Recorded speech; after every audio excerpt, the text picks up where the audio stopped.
Mga busing, ang ating unit ngayon ay Click 125 version 3. Ang problema nito ay hindi siya nagbi-blink yung signal light. Tapos may napansin ako na pag signal light mo tapos signal light mo sa kabila is parang mag-hazard siya. Kaya tara tingnan natin mga boss kung ano kaya ang problema nito. Binaklas na natin at saka nakita natin dito na may nilagay sila sa kanyang wiring. Parang naglagay sila ng ano dito, relay. Kasi yung ano niya nag-hazard. So baka ano to, auto hazard na nasa control lang ng signal light. Ang gagawin natin mga boss, tatanggalin natin yan. Tapos ibabalik lang natin yung original na wiring niya kung gagana na ba. Ito siya mga boss. Nakita natin na nilagyan talaga ng relay.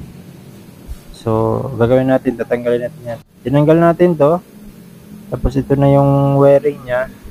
Binalik natin. Tapos i-testing natin kung mag-blink na ba or mag-signal light na.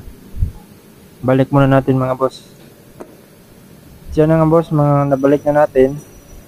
Tapos may nakita tayo dito sa kanyang original na flasher relay or sa signal light relay niya, pinalitan.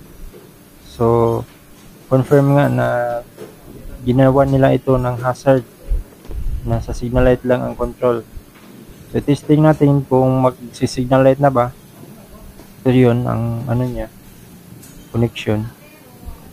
So ganun pa rin, wala pa rin nangyari, hindi pa rin nag-signal light. Kaya ang gagawin natin, tatanggalin natin to, ibabalik natin yung original na relay sa signal light nya. Tapos testing natin mga boss. At yan, nakikita natin na nag-blink na. Tapos okay na siya. So yun lang yung problema ng unit nya. Bago pa yung unit nya pero pinalagyan niya ng hazard. At yun ang nangyari sa kanyang signal light. Ayaw na mag-blink dahil dito. At saka itong flasher relay at saka itong relay na dinagdag niya sa wiring niya. Kaya kung magpa-wiring kayo, siguraduhin hindi aabot sa ganitong sitwasyon.